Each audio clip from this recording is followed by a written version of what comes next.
You ask Tiger to calculate. This deals with finding the midpoint between 2 points. The midpoint between the 2 points is -2, -85. Let's solve it step by step. Plot the 2 points and calculate the midpoint using the formula.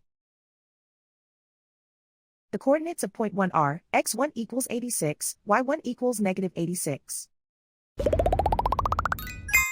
The coordinates of point 2 are x2 equals -90, y2 equals -84. PM represents the midpoint of the 2 points.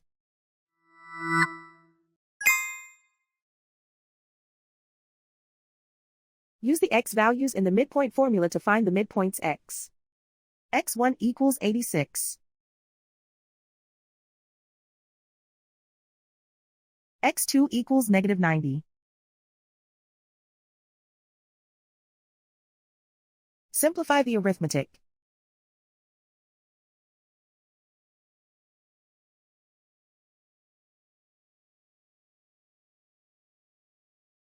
Use the y values in the midpoint formula to find the midpoints y.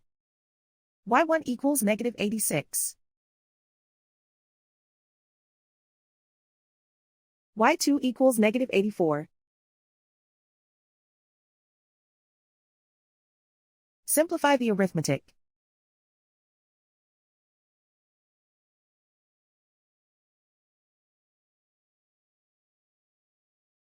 And so, the midpoint is -2, -85.